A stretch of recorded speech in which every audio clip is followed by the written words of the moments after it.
इस TV news देख रहे हैं आप। आज की प्रमुख खबरों के साथ मैं हूं अंसारुल हक। पहले सुर्खियां। बेतिया में भाई ने की भाई की हत्या, चाकू से गोद कर उतारा मौत के घाट। राष्ट्रीय जनता दल पूर्वी चंपारण जिला कार्यालय में आज हुई एक महत्वपूर्ण बैठक। पार्टी के संगठनात्मक ढांचे को और अधिक सशक्त बनाने को लेकर हुई चर्चा। बिहार गृह रक्षा वाहिनी बहाली की तैयारियों से संबंधित कार्य का जिलाधिकारी ने लिया जायजा, जल्द कार्य पूर्ण करने का दिया निर्देश। जनसुराज मोतिहारी ने सरकार पर बोला हमला, जातीय जनगणना और जनहित योजनाओं को लेकर उठाए कई सवाल। डुमरियाघाट थाना पुलिस की बड़ी कार्रवाई, करीब 129 लीटर विदेशी शराब के साथ एक तस्कर गिरफ्तार।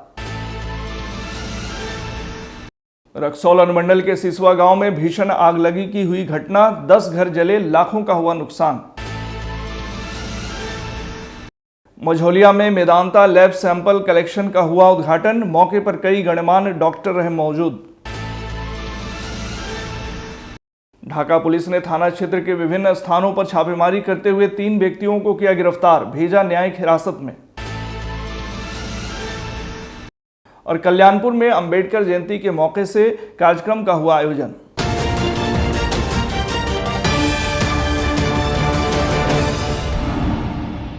बड़ी खबर बेतिया से है, जहां रिश्तों को शर्मसार करने वाली एक वारदात सामने आई है। खबर के मुताबिक एक सगे भाई ने अपने ही भाई की चाकू से गोदकर बेरहमी से हत्या कर दी। घटना नगर थाना क्षेत्र के नौरंगाबाद कुड़िया पट्टी वार्ड नंबर 18 की है। मृतक का नाम साहिल बताया गया है, जिसे उसी के सगे भाई प्रदीप ने चाकू से ताबड़तोड़ वार कर मौत के घाट उतार दिया। घायल साहिल को आनन फानन में बेतिया जीएमसीएच लाया गया, जहां डॉक्टरों ने उसे मृत घोषित कर दिया। वहीं मौके पर पहुंची पुलिस ने आरोपी भाई प्रदीप को गिरफ्तार कर लिया है। घटना के बाद इलाके में सनसनी फैली हुई है। पुलिस के मुताबिक हत्या करने वाला भाई मानसिक रूप से असंतुलित है। फिलहाल घर वालों की ओर से कोई लिखित शिकायत नहीं दी गई है। पुलिस ने हत्या में इस्तेमाल चाकू बरामद कर लिया है। एफएसएल की टीम भी मौके पर पहुंचकर जांच में जुट गई है। शव को कब्जे में लेकर पोस्टमार्टम के लिए भेज दिया गया है। फिलहाल पुलिस पूरे मामले की छानबीन कर रही है और घर वालों से बयान दर्ज किए जा रहे हैं। यह घटना रिश्तों की परिभाषा को झकझोर देने वाली है। हाँ, आप देख ही रहे हैं कि जहाँ हम लोग खड़े हैं, बेतिया नगर थाना का नौरंगाबाद का एरिया है। तो यहाँ पे 2 भाई के बीच में ही बताया जा रहा है कि चाकूबाजी की घटना हुई है, जिसमें एक भाई जो साहिल कुमार नाम है उनको चाकू लगा था। उनको इलाज के लिए जीएमसीएच ले जाया गया था, वहाँ जहाँ पे डॉक्टर द्वारा उनको मृत घोषित कर दिया गया। और जो चाकू जो मारा गया उनके खुद के सगे भाई हैं। बताया जा रहा है कि पूर्व में उनका जो मानसिक बीमारी का इलाज भी चला है। अभी तक तो यही आगे अनुसंधान हम लोग कर रहे हैं। मृतक का क्या नाम होगा? साहिल कुमार। मारने वाले उनके भाई हैं? हाँ, अपने सगे भाई हैं। ठीक। कहाँ के रहने वाले सर? ये आप घर देख रहे हैं नौरंगाबाद, ये नगर थाना का क्षेत्र है, ये सामने ही है। हाँ, कोरिया को। और ये अभी जैसा ये लोग आवेदन देंगे एफआईआर अभी दर्ज करके अभी तर अनुसंधान किया जाएगा। एफएसएल की टीम को बुला लिया गया है। बरामद हाँ, वो हथियार बरामद कर लिया गया है।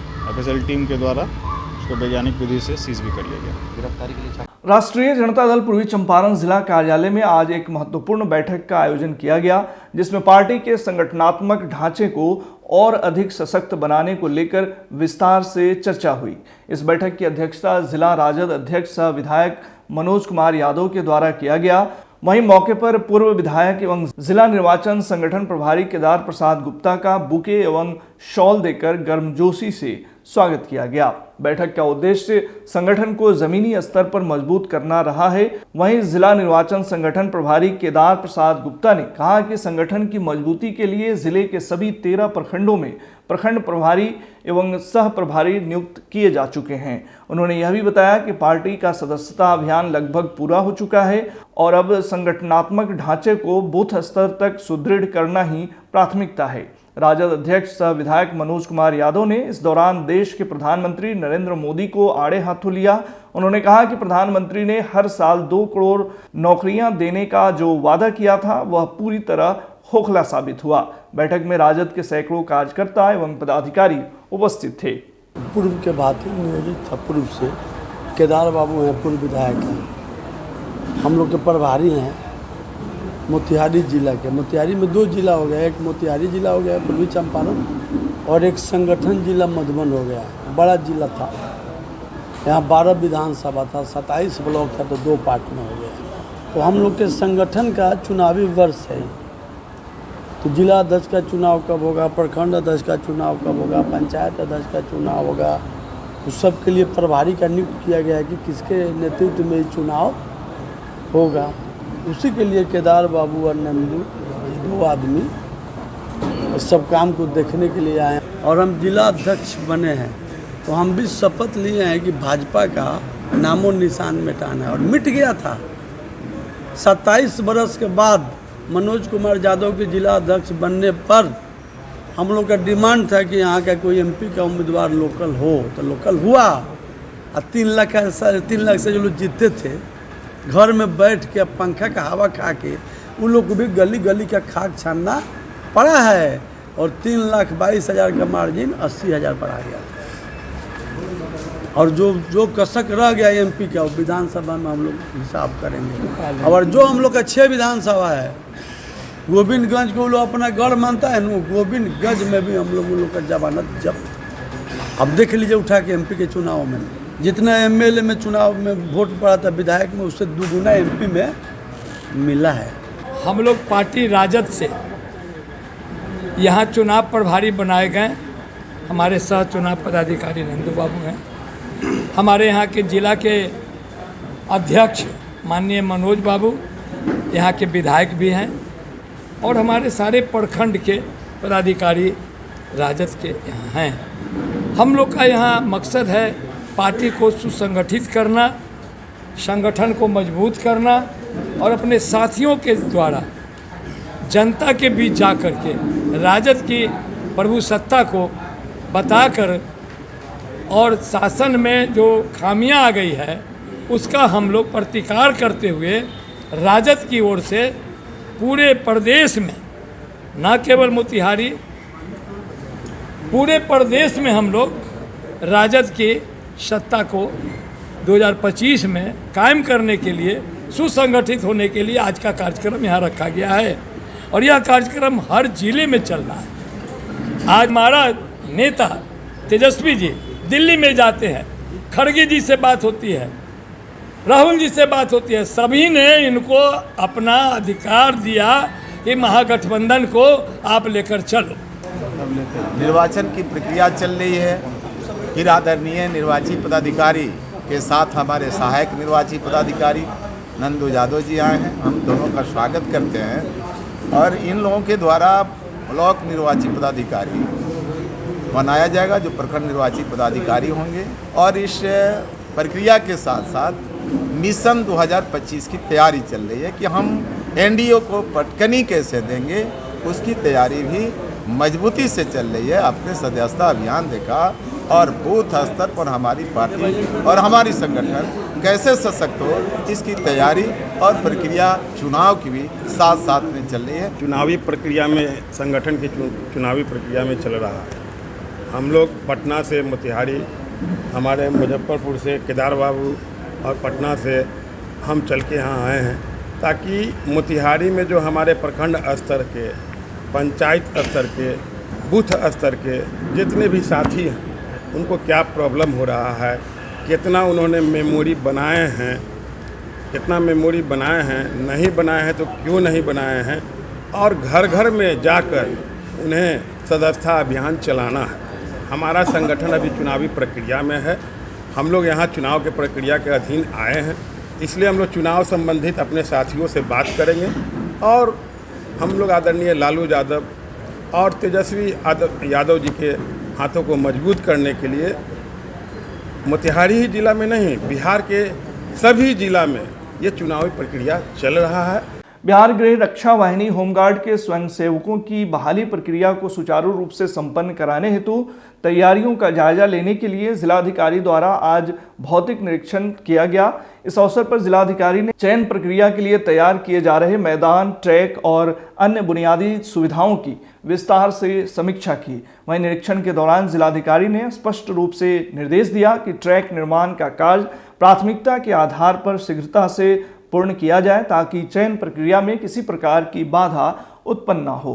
उन्होंने संबंधित पदाधिकारियों को समयबद्ध तरीके से सभी कार्यों को निष्पादित करने का निर्देश देते हुए कहा कि बहाली प्रक्रिया पारदर्शी और निष्पक्ष होनी चाहिए और इसके लिए सभी तैयारियां उच्चतम मानकों के अनुरूप होनी चाहिए। इस दौरान नगर आयुक्त नगर निगम मोतिहारी, अपर समाहर्ता आपदा प्रबंधन शाखा, एसडीओ सदर, डीएसपी सदर, जिला समादेष्टा, डीएसपी पुलिस लाइन सहित अन्य संबंधित पदाधिकारी मौजूद थे। जन सुराज के सूत्रधार प्रशांत किशोर के निर्देश पर आज मोतिहारी के जन सुराज कार्यालय में पूर्वी चंपारण जिला प्रभारी राघवेंद्र पाठक और प्रवक्ता अभय कुमार सिंह ने प्रेस कॉन्फ्रेंस कर जदयू, भाजपा और राजद द्वारा जातीय जनगणना, दलित महादलित राजनीति और भूमि सर्वेक्षण के मुद्दे पर सरकार पर जमकर हमला बोला है। प्रेस को संबोधित करते हुए राघवेंद्र पाठक ने जाति जनगणना पर टिप्पणी करते हुए कहा कि किसी भी दल का जाति जनगणना करने का उद्देश्य समाज का विकास करना नहीं बल्कि सिर्फ अपनी राजनीति के लिए जातिगत उन्माद पैदा करना है। उन्होंने कहा कि जनसुराज का पहला सवाल है कि आरक्षण की सीमा बढ़ाने की घोषणा का क्या हुआ। नीतीश कुमार बताएं कि केंद्र और राज्य में उनकी सरकार है तो आरक्षण की सीमा क्यों नहीं बढ़ाई गई। बिहार सरकार ने जातीय जनगणना के बाद बिहार के लोगों को आश्वस्त किया था ये घोषणा करके कि बिहार में 94 लाख लोग जो गरीबी रेखा के नीचे हैं उनके उत्थान विकास के लिए प्रति परिवार बिहार सरकार 2-2 लाख रुपया देगी। सरकार ने जो वादा किया था उसको पूरा नहीं किया, पहला प्रश्न। दूसरा प्रश्न, उसी क्रम में सरकार ने यह भी घोषणा किया था कि बिहार में जो लोग भी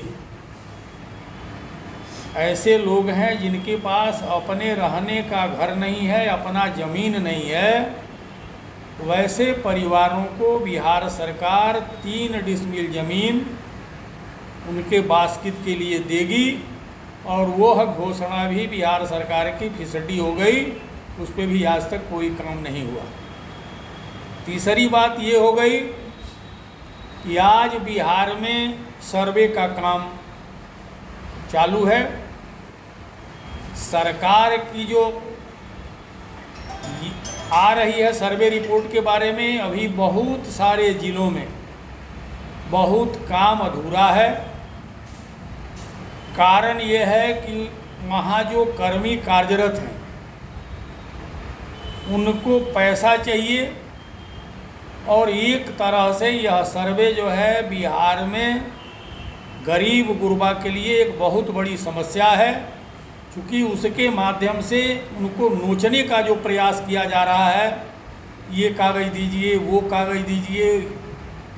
और यह बात सही है कि बहुत सारे लोगों को भूमि के बारे में बहुत सारी जानकारी नहीं है और उन लोगों को डराया जा रहा है कि अगर यह कागज़ आप नहीं देंगे तो ये आपकी यह ज़मीन जो है सो सरकार ले लेगी।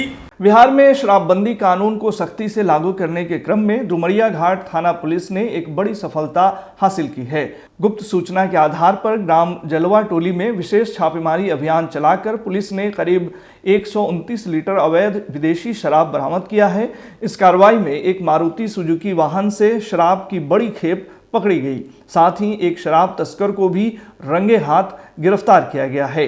वहीं गिरफ्तार किए गए शराब तस्कर की पहचान सिमरही जिला सीतामढ़ी के रहने वाले रवीश कुमार के रूप में की गई है।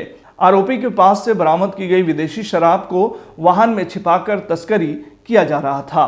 पुलिस के अनुसार यह शराब बिहार के अलग अलग इलाकों में खपाने की योजना थी, जिसे समय रहते विफल कर दिया गया। रक्सौल अनुमंडल के सिसवा गांव में आज सुबह एक भीषण आग लगी की घटना ने पूरे इलाके में सनसनी फैला दी।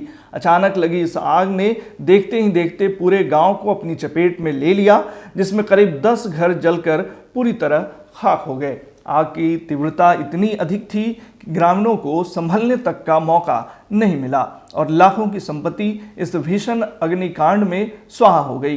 स्थानीय लोगों के अनुसार आग किस वजह से लगी इसकी स्पष्ट जानकारी अभी तक नहीं मिल सकी है।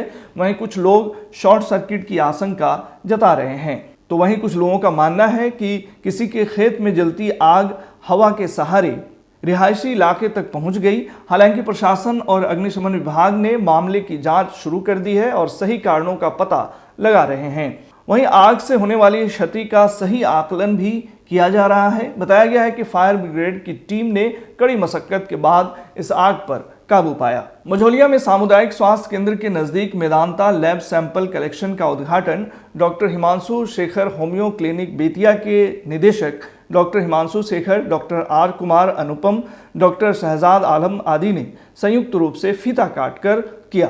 मौके पर अपने संबोधन में सीनियर एग्जीक्यूटिव अमित तिवारी ने कहा कि मेदांता एक विश्वसनीय लैब है। इस तरह का कलेक्शन सेंटर यहां होने से मझौलिया के लोग लाभान्वित होंगे।